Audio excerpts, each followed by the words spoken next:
अभिवादन स्वीकार करें रामचंद्र मौर्य का। हमारे चैनल में आपका स्वागत है।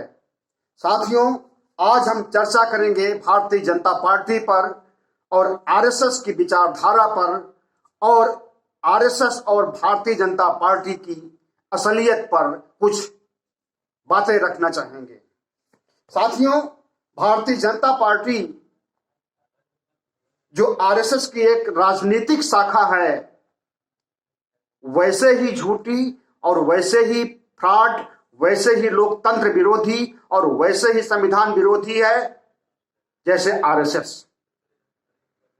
साथियों, आरएसएस का इतिहास अगर आपने पढ़ा हो तो आपको पता होगा कि सावरकर क्या थे, हेडगेवार क्या थे, गोलवलकर क्या थे और उनकी विचारधाराएं क्या थी।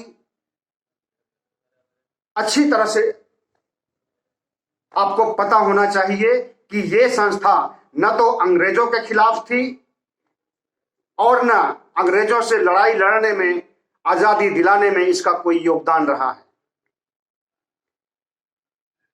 1925 में जब आरएसएस की स्थापना हुई, उसके बाद से लेकर के 2002 तक इसने आरएसएस के मुख्यालय पर नागपुर में झंडा तक नहीं फहराया। भारी दबाव के बाद, भारी शर्मिंदगी के बाद 2002 से इसने फहराना शुरू किया। तो साथियों, कहने की बात नहीं है कि भारतीय जनता पार्टी संविधान विरोधी है और लोकतंत्र विरोधी है। आपको याद होगा कि जब गृह मंत्री अमित शाह भाजपा के अध्यक्ष थे, उस समय उन्होंने एक बयान दिया था कि नरेंद्र मोदी अगले 50 साल तक राज करेंगे। और उस समय मोदी की उम्र 68-69 साल की थी।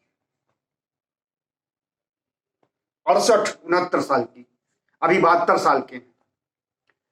मतलब कि जो पार्टी और जिसका पार्टी अध्यक्ष ऐसी बातें करता हो, क्या ये लोकतंत्र विरोधी बातें नहीं हैं? क्या ये संविधान विरोधी बातें नहीं हैं? और अगर ये हिटलर शाही, तानाशाही है और ये संविधान विरोधी है, लोकतंत्र विरोधी बातें हैं, तो उस समय क्यों नहीं अमित शाह को गिरफ्तार किया गया और इन पर क्यों नहीं देशद्रोह का मुकदमा चलाया गया?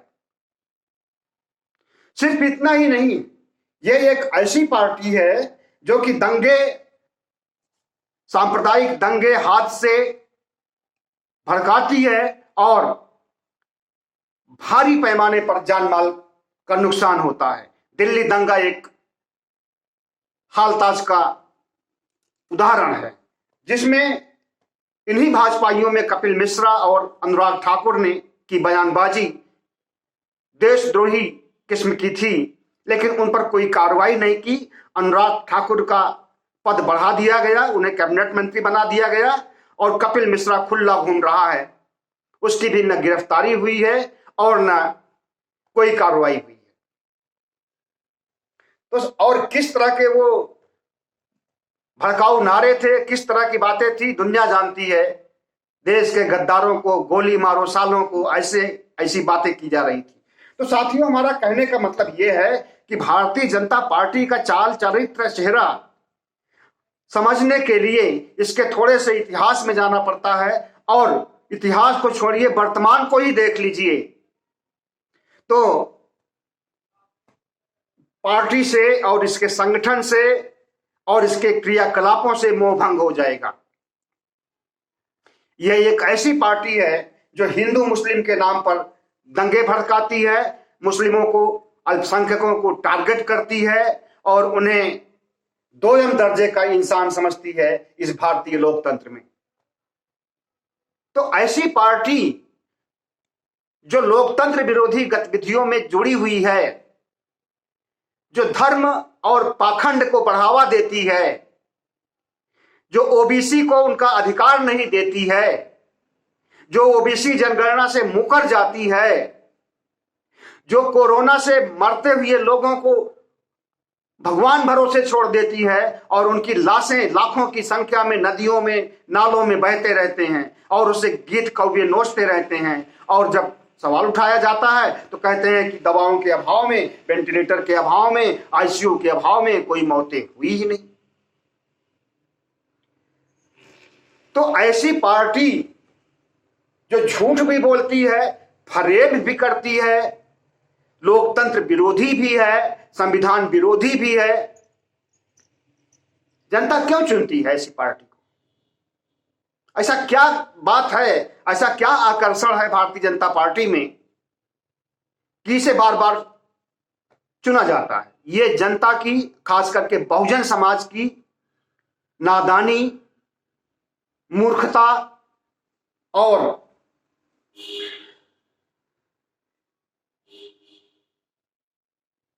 उनके मतलब इरादों को भांप न सकने की वजह से ऐसा होता है।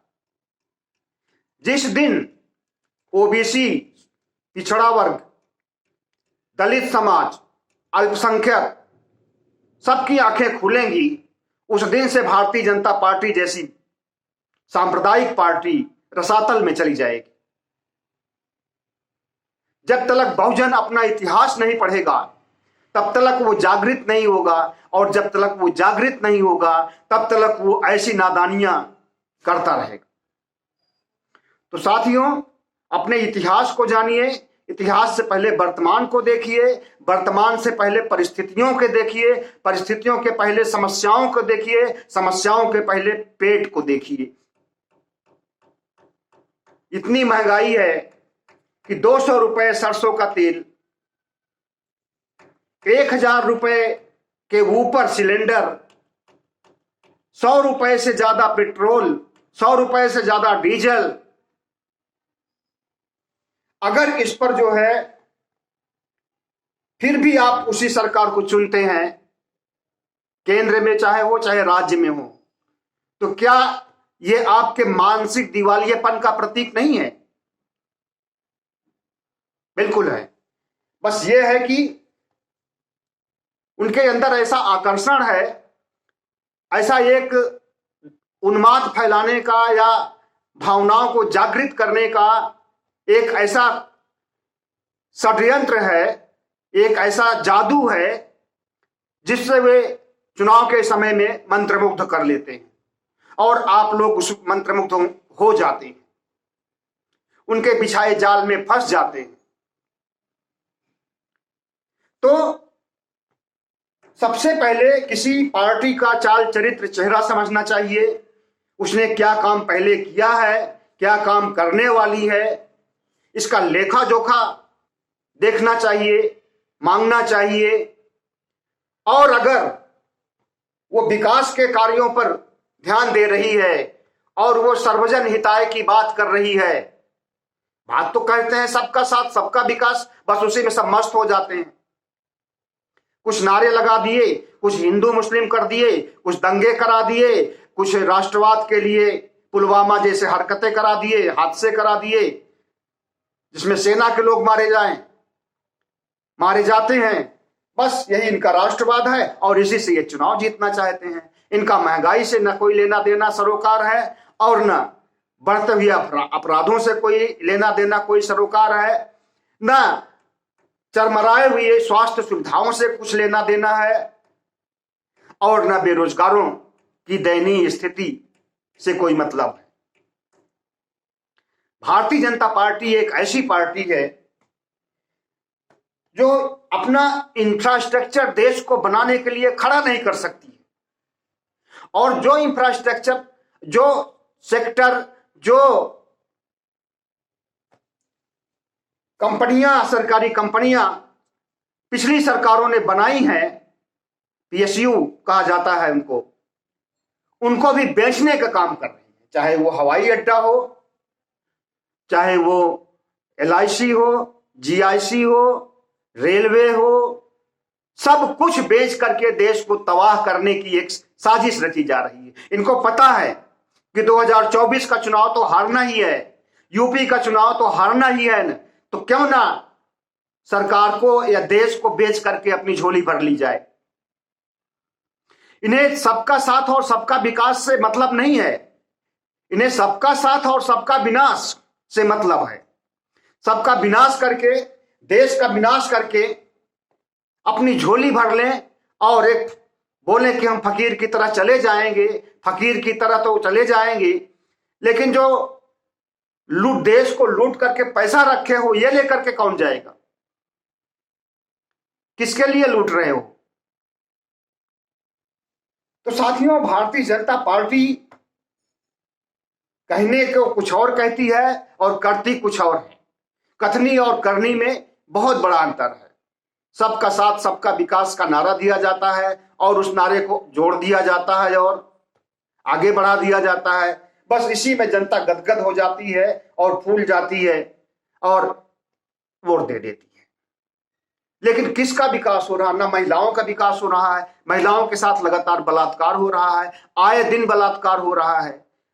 ऊंची जातियां नीची जातियों के साथ कितना घिनौना कुकृत्य करती हैं और उनको खुली छूट मिली हुई है, क्योंकि पार्टी जिसका शासन है वो ऊंची जातियों की देखरेख करती है, ऊंची जातियों द्वारा बनाई गई है। और बनाई तो खैर सबके द्वारा गई है, लेकिन वो ऊंची जातियों पर ही मेहरबान होती है, क्योंकि ब्राह्मण, बनिया और ठाकुर जो ऊंची जातियों में आते हैं उन्हीं की ये सरकार मानी जाती है।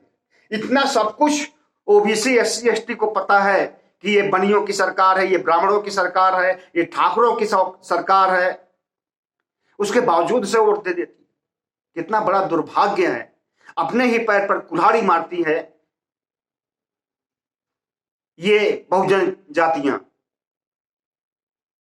तो साथियों, अब चुनाव नजदीक है, अपने वोट के महत्व को समझिए और इनकी विचारधारा पर, इनकी नियति पर, इनके चाल पर, इनके चरित्र पर वोट का चोट ऐसा दीजिए कि ये पहले योगी की सरकार जाए, उसके बाद मोदी की सरकार जाए। आए दिन दलितों के साथ बलात्कार होता है। आंकड़ों को देखिए तो आंकड़े बताते हैं कि ओबीसी, एससी, एसटी को तो छोड़ दीजिए, सिर्फ दलित, एससी की बात हम करते हैं, 6 दलित महिलाओं के साथ प्रतिदिन रेप होता है उत्तर प्रदेश में। और उसमें से कितने हाईलाइट होते हैं? एक भी नहीं। कभी कभी कोई हाईलाइट हो जाता है तो वहां प्रियंका गांधी पहुंच जाती हैं और वहां समाजवादी पार्टी के लोग पहुंच जाते हैं। सब लोग अपनी सियासत साधने के लिए पहुंच जाते हैं, लेकिन जो प्रतिदिन 6 हो रही हैं छिपा ली जाती हैं। गोदी मीडिया तो इसे दिखा नहीं सकता है। अब पुलिस है कि वो दबाना चाहती है। कभी कभी सोशल मीडिया के माध्यम से या विपक्ष के माध्यम से कोई मामला उठाया जाता है तो वही हाईलाइट होता है। 56,000 दलित बच्चे कुपोषण के शिकार और भुखमरी के शिकार हर साल मरते हैं। गरीबी रेखा के नीचे सरकारी आंकड़े 21.9% सरकारी आंकड़े हैं और हकीकत के आंकड़े 40% से कम नहीं होंगे। गांव में जाकर के देखिए कैसी स्थिति है, कैसी दयनीय स्थिति है। ठाकुर, ब्राह्मण, बनियों के पक्के मकान बने हुए हैं और गरीब ओबीसी, एससी, एसटी झुग्गी झोपड़ियों में रह रहे हैं। तो ज्यादा संख्या ओबीसी की है, एससी, एसटी की है, या ज्यादा संख्या ऊंची जातियों की है? ऊंची जातियों के गिने चुने ही लोग हैं और जितने भी हैं सब समृद्ध हैं और उनके पक्के मकान हैं गांव में, और आधे से ज्यादा खेत पर उनका कब्जा है, आधे से ज्यादा बाग बागान पर उनका कब्जा है। मतलब देश की संपत्ति का ऐसा बंटवारा किया गया है कि 15% ऊंची जातियां 3/4 संपत्ति की मालिक हैं, बाकी 1/4 में पूरा बहुजन समाज है। बहुजन समाज में ओबीसी भी आते हैं, एससी भी आते हैं, एसटी भी आते हैं और मुस्लिम भी आते हैं, अल्पसंख्यक भी। तो जर जमीन हर चीज पर इनका राज है और संख्या आपकी ज्यादा है, लोकतंत्र चलता है वोट से, और वोट भी आपसे छीन लेते हैं और सरकार बना लेते हैं, इनकी सरकार होती है। तो ओबीसी समाज में, एससी एसटी समाज में कब जागरूकता आएगी, कब चेतना आएगी, कितने अम्बेडकर पैदा होंगे तब इनकी नींद खुलेगी, कितने पेरियार पैदा होंगे, कितने फूले दाम्पत्य पैदा होंगे। साथियों, इस देश का दुर्भाग्य है कि यहां पर शासक वर्ग हमेशा से, इतिहास गवाह है कि लुटेरा होता है, चोर होता है, नमक हराम होता है, देशद्रोही होता है, और उनकी एक श्रृंखला है, और वही आरएसएस है। न तो इसने आजादी की लड़ाई लड़ी, और न इसने कोई भी ऐसा काम किया जिससे कि समाज और राष्ट्र का भला हो। तमाम कुरीतियां, तमाम अंधविश्वास, तमाम पाखंड, उनको दूर करने के बजाय उन्हें बनाए रखने की कोशिश की जाती है आरएसएस के द्वारा। और अगर कोई समाज सुधारक उन कुरीतियों के खिलाफ खड़ा होता है तो उसे देशद्रोही और गद्दार कहा जाता है। अंधविश्वास, पाखंड की आलोचना कर दीजिए तो वो देशद्रोही हो जाता है। साथियों, उत्तर प्रदेश में विकास कार्य कितना हुआ है वो तो सबको पता है, और सबकी आर्थिक स्थिति ही सबको बता रही है कि कितना विकास हुआ है। और पिछले 2-3 सालों में किस तरह से हत्याएं हुई हैं, आत्महत्याएं हुई हैं, किसान आंदोलन हुआ है, किसान आंदोलन में आत्महत्याएं, हत्याएं या मौतें हुई हैं, कोरोना से लाखों मौतें हुई हैं। मतलब ये सरकार जब से आई है तब से अपराध और मौत के अलावा, और ठोक दो, जो बचे हैं उनको ठोक दो, इसके अलावा इसने कुछ सीखा और सिखाया ही नहीं। एक भी अपनी उपलब्धियों का ब्यौरा अगर योगी सरकार दे दे कि ये उसकी देन है, उसने शुरू किया और इससे प्रदेश को इतना फायदा हुआ है, तो शायद उसके पास ऐसा कोई आंकड़ा नहीं है और ऐसी कोई योजना नहीं थी जिसको कि अमल में लाई गई हो और उससे प्रदेशवासियों का भला हुआ। अलबत्ते समस्याओं का पहाड़ टूट पड़ा है।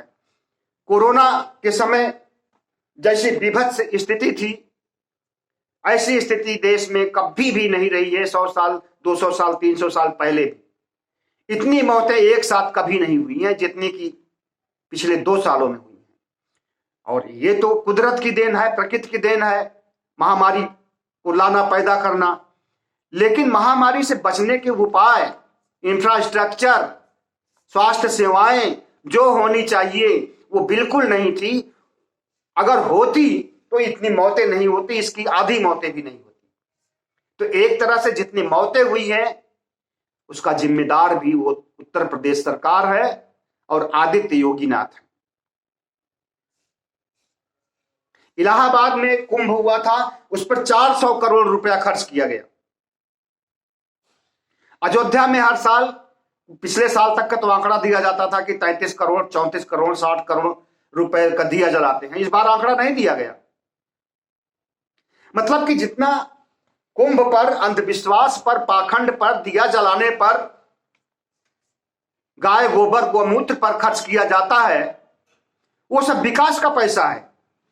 विकास के पैसे को पाखंड पर खर्च किया जा रहा, तो विकास कैसे होगा? महंगाई बढ़ेगी, काम नहीं होगा तो, उत्पादन नहीं होगा तो भूखे मरेंगे लोग। इसके अलावा शासन प्रशासन में भी उसकी कोई उपलब्धियां नहीं हैं। महिलाओं के अपराध मुक्त करने के लिए अखिलेश सरकार ने 8 मार्च 2016 को वुमेन हेल्पलाइन की शुरुआत किया था। 181 नंबर था।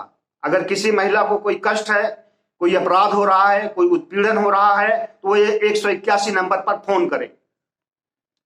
और फोन 11 जिलों में शुरुआत भी किया था।